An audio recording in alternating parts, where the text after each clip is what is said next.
Compared to the low-fat craze in the 90s, the ketogenic diet seems to go against all diet logic.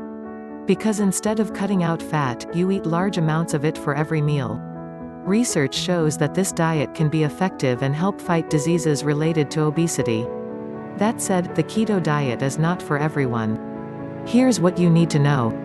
The ketogenic diet has been around for almost 100 years. The ketogenic diet was first introduced in the 1920s as a way to treat epilepsy, a seizure disorder. Medical professionals used the diet for 2 decades until modern epilepsy drugs were developed, and it fell out of favor by the 1950s. That was it for the ketogenic diet for over half a century. Then, about 15 years ago, the diet re-emerged.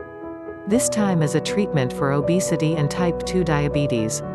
But even people who are not obese or have type 2 diabetes have adopted the ketogenic diet at some point, including celebrities like Halle Berry, Vanessa Hudgens, and LeBron James.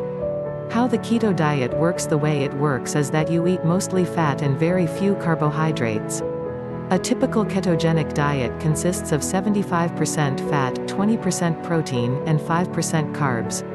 Compared to the average American diet, which is 33% fat, 16% protein, and 51% carbs.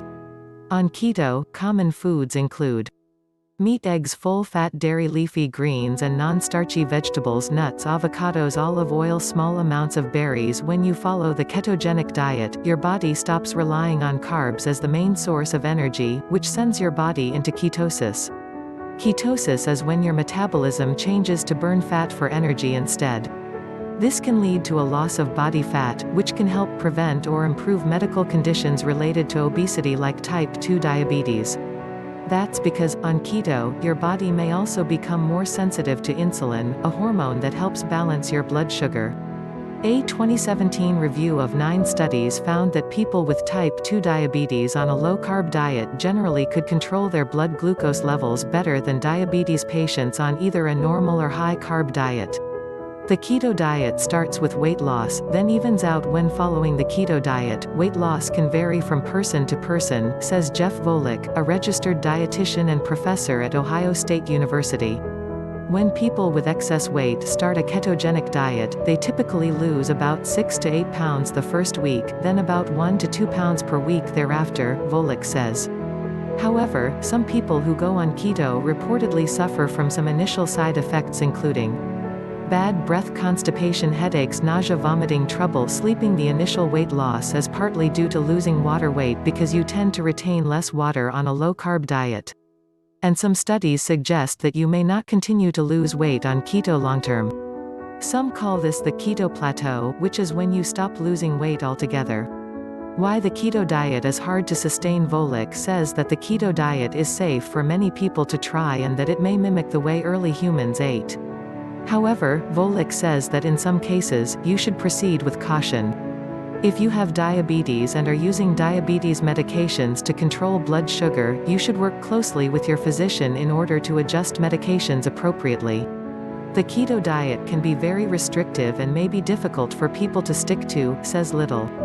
The average, healthy person probably does not need to follow a keto diet, but they could probably benefit from reducing their intake of refined, processed carbohydrates. Who shouldn't try the keto diet? The ketogenic diet isn't necessarily for everyone. Take kids, for example.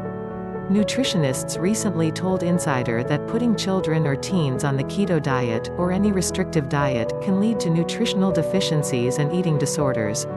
Moreover, keto isn't great long-term if you have, or are at risk of, heart rhythm problems.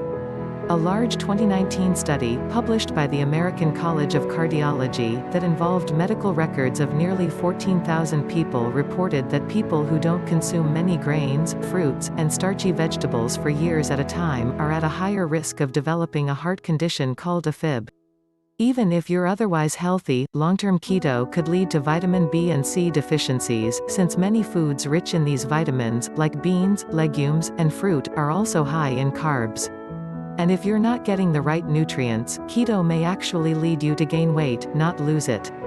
Bottom line, the keto diet is not for everyone, and you should speak with a certified nutritionist before starting it, especially if you have a medical condition that the diet may affect.